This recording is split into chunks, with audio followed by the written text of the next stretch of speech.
இன்னைக்கு நடந்த ஸ்மாக்டவுனு உண்மையிலுமே ஒரு தரமான ஸ்மாக்டவுன்னே சொல்லலாம். 2024ல நடக்கிற first SmackDown new year evaluation அப்படின்னு நடக்குது. இந்த ஸ்மாக்டவுனோட மெயின் ஈவெண்ட்டா நம்மளுடைய AJ style versus Randy versus LI நைட்டுக்கான ஒரு ட்ரிபிள் த்ரெட் மேட்சை கன்ஃபார்ம் பண்ணியிருந்தாங்க.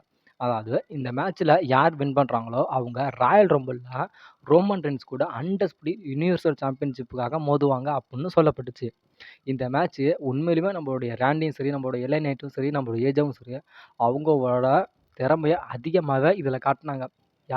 யாராச்சும் வின் பண்ணுவாங்களா அப்படின்னு நம்ம அதிகமா எதிர்பார்க்கிறப்ப, யாருமே எதிர்பார்க்காத விதமா நம்மளுடைய tribal chief Roman Reigns entry ஆகி நம்மளுடைய ராண்டியும் சரி, நம்மளுடைய ஏஜேவும் சரி, நம்மளுடைய எல்ஐ நைட்டையும் 3 பேரும் சேர்ந்து பெரட்டி எடுத்துட்டாங்க. அதாவது நம்மளுடைய ரோமன் ரெயின்ஸ், நம்மளுடைய ஜே உசோ, அப்புறம் நம்மளுடைய சோலோ 3 பேரும் சேர்ந்து நம்மளுடைய 3 பேர்த்தையுமே வேற லெவல்ல போட்டு பெரட்டி எடுத்துட்டாங்க.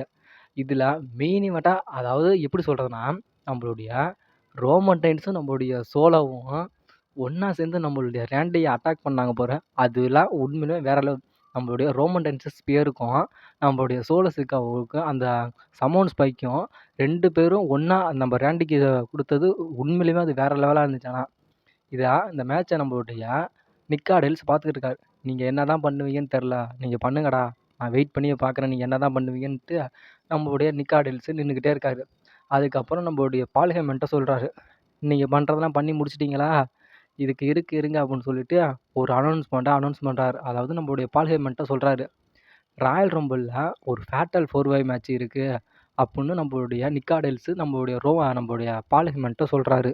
ராயல் ரம்பிள்ல Roman Reigns versus Randy versus LA Knight versus AJ ஸ்டைல்ஸ்க்கான ஒரு ஃபேட்டல் 4-வே மேட்ச் தான் ராயல் ரம்பிள்ல நடக்க போகுது அப்படின்னு சொல்லி நம்மளுடைய நிக் ஆடில்ஸ் கன்ஃபார்ம் பண்ணிட்டார். இந்த மேட்ச் தான் நடக்க போகுது.